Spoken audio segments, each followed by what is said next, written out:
Bakit parang walang progress kahit sobrang sipag mo? Bakit ganun?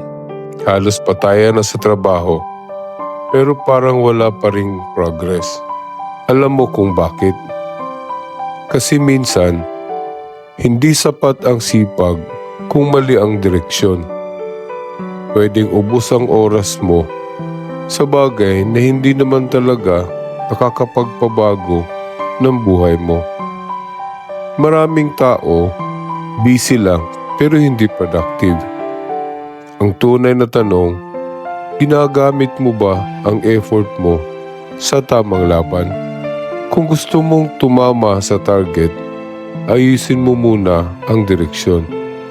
Hindi sapat na tumakbo, kailangan alam mo kung saan ka pupunta.